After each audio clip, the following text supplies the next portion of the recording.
Cette présentation est rendue possible par Garaga. Chaque détail est garanti.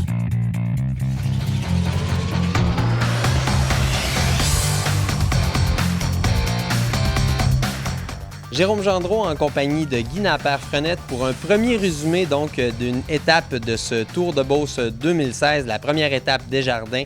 Guy, how are you? Very good. It was a beautiful day today on the stage in Saint-Odilon, a course that we well knew before because of the national championships held here last year. So. Alors, une étape qui démarrait à Saint-Georges pour revenir à Saint-Georges pour le final et donc qui se déployait sur 185 km.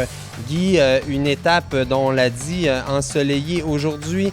Les coureurs, donc il y avait beaucoup d'énergie là au début de cette première étape. Absolument, une fébrilité dans l'air à Saint-Georges.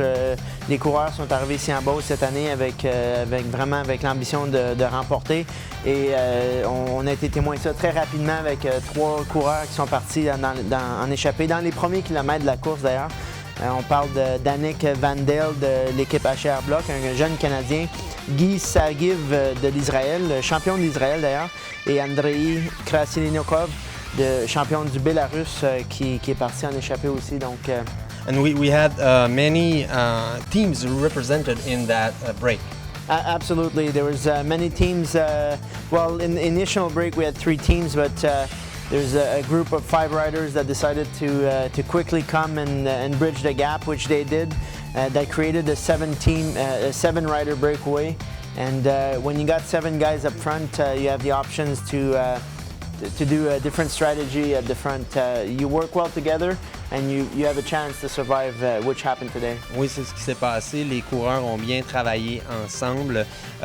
Nous avions la formation Cycling Academy, particulièrement là, qui avait 2 coureurs dans cette échappée qui a duré finalement une bonne partie de la journée. Oui, absolument. Je crois qu'il y avait des aspirations au Saguenay de remporter un peu plus. Ça a été une affaire de Silver Pro Cycling au Saguenay.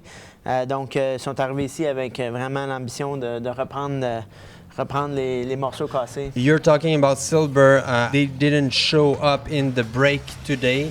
What do you think the peloton did with the break today? Well, the peloton let go 7 minutes, and when you have such a powerhouse up front, including 4 national champions, Nambia, Belarus, USA, and Israel, they can certainly take charge and maintain that gap, which they did today. Cette échappée a pris jusqu'à 7 minutes sur le peloton à un certain moment donné. C'est quand même, ça s'est refermé graduellement là, dans les derniers kilomètres. Oui, effectivement. En ce qui a trait à des courses sur route comme ça, c'est sûr que le peloton, quand il décide de travailler ensemble, peut aller chercher beaucoup de temps. Mais aujourd'hui, comme on a vu, 7 minutes, c'était un peu trop. Ouais. À peu près 1 minute 30 de trop. Donc, mais on se retrouve quand même avec une situation au général qui peut être rattrapable pour les leaders. Là. Absolument. Donc, avec l'étape demain, avec une fin au Mont-Mégantic, ça va chambarder considérablement le classement général. Suivi immédiatement du contre-la-montre, d'ailleurs, qui lui aussi est une étape qui change les classements généraux. Donc, c'est sûr qu'il n'y a rien de gagné aujourd'hui. Alors voilà, donc Michael Reim qui remportait l'étape devant l'usine ProCyc pour cette première étape Desjardins. Reim qui avait terminé 3e sur le podium général de Saguenay. Il prend le maillot jaune, le maillot blanc. Nous avons en rouge le coureur de Action Hagenbergman, Gregory Daniel. Et pour terminer avec Chad Bayer au maillot à pois. Effectivement. Donc, Guy, on se revoit demain pour cette étape de 170 km du côté de Mégantic. Et donc, ce sera à ne pas manquer encore sur Tour de Beauce TV.